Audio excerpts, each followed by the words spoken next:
নীলফামারীর ডোমার উপজেলার কেতকী বাড়িতে তুচ্ছ ঘটনাকে কেন্দ্র করে প্রতিবেশীর আঘাতে সুধীর চন্দ্র এবং রাধিকা রানী নামের দুই স্বামী স্ত্রীকে পিটিয়ে গুরুতর আহত করার অভিযোগ উঠেছে। তাদের নির্যাতনের শিকার হয়ে দুই স্বামী স্ত্রী এখন হাসপাতালের বিছানায় চিকিৎসাধীন রয়েছে। আনিসুর রহমান মানিকের ভিডিও চিত্রের টেক্সট রিপোর্ট।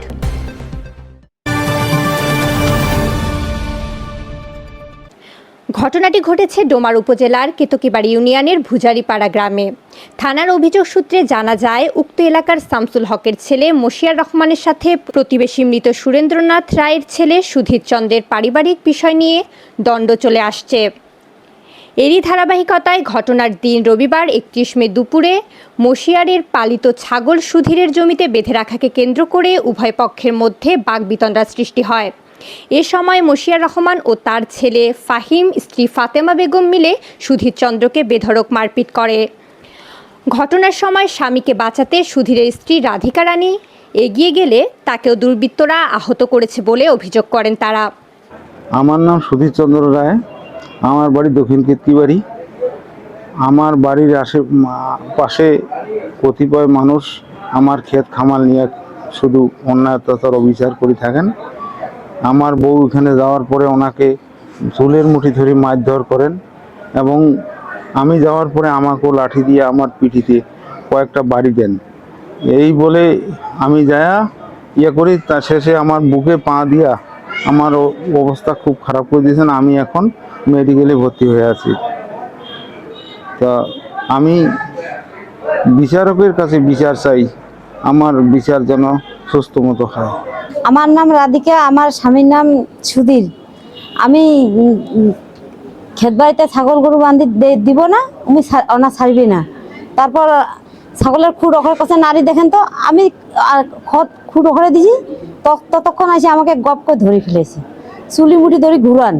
তারপরে ওর ছেলে এসে টুটি কি আর চিপি দিয়েছে। তারপরে ওর ছেলে লাঠি দিয়ে পায়ে ডাং মারেছে। তারপরে তো আমার শাড়ি একবারে চিরি দিয়েছে, ব্লাউজ টেলাউজ কটে কি আছে সব চিরি দিয়েছে। আমাদের বাড়ি কেকটি বাড়ি, আমি সুস্থ বিচার চাই। আমার স্বামীকেও মারেছি, আমার স্বামীর হাটের সমস্যা। আমি সুস্থ বিচার চাই, আমি আর কিছু চাই না, সুস্থ বিচার চাই। আমাকে একবার না 4বার 5বার মারিছে।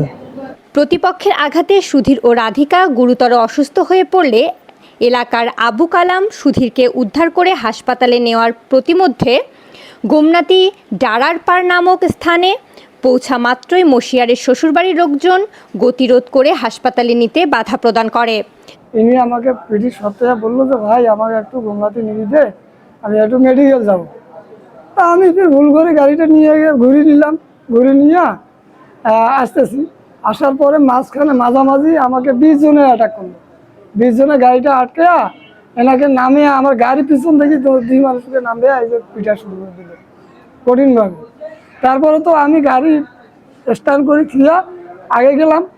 তারপরে আমার মানে শুনেছে না। হ্যাঁ, আসার সময় আমি নিয়ে এসেছি। ওই টাইমও রাস্তা আটকে আমার শ্বশুর বাড়ি, ওই শ্বশুর এলাকার লোক আমার সবাই মিলে ধরে মারছে। পরে স্থানীয় লোকজনের সহায়তায় সুধীর ও রাধিকাকে চিকিৎসার জন্য ডোমার উপজেলা স্বাস্থ্য কমপ্লেক্সে ভর্তি করা হয়। আমি ওই যে মোড় ধরে যাইতে গেলে ওই সুধীর দাগ মারেছে। ওই সময় আমি নামবিয়া যে এই আইন আছে, ওর কি কি কি হয়েছে, আইনের শাস্তি হবে, এবং মারামারি কেন কিসের না। মারামারি তো ওরা ওই যে ছাগল ধরিয়ে মারামারি, মহিলা কথা কইতে আসি চুল ধরাধরি করি মারামারি করিয়ে মনে করেন যে পড়ে গেল। আমরা মহিলা পুরুষ মানুষ টপকেও হাত দিতে পারছি না। মহিলা দুইটা খোলার জন্য খুব ছুটাছুটি চেঁচাচেঁচি করতেছে। তখন আমরা পুরুষ 2 জন যেয়া ওই যে আইতুচা সহ আমরা যেয়া খোলাইলাম।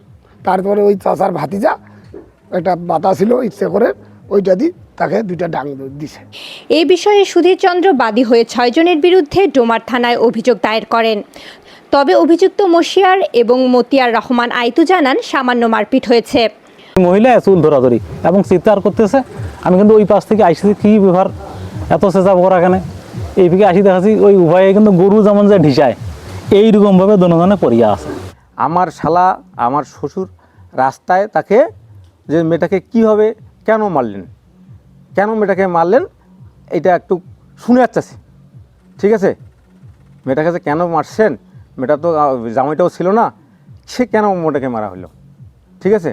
আর যখন কোনো মাকে মারা হয়, কোনো সন্তান কি দেখি থাকতে পারে যে আমার মাকে মারতেছে, সন্তান সামনে থাকি দেখি একটা বুড়া পাতা ছিল আমার বেড়ার, সে বেড়ার বেতা দিয়া তাকে একটা ডাং দিছে। ডোমার থানার অফিসার ইনচার্জ মোহাম্মদ হাবিবুল্লাহ অভিযোগের বিষয়টি নিশ্চিত করে জানান, তদন্ত করে দোষী ব্যক্তিদের বিরুদ্ধে প্রয়োজনীয় আইনগত ব্যবস্থা নেওয়া হবে। আইনের কাছে সঠিক বিচার চেয়ে ঘটনায় জড়িতদের দৃষ্টান্তমূলক শাস্তির জোর দাবি জানান নির্যাতনের শিকার সুধীর চন্দ্রের পরিবার। প্রতিবেদন আনিসুর রহমান মানিক, শালকি নিউজ 24।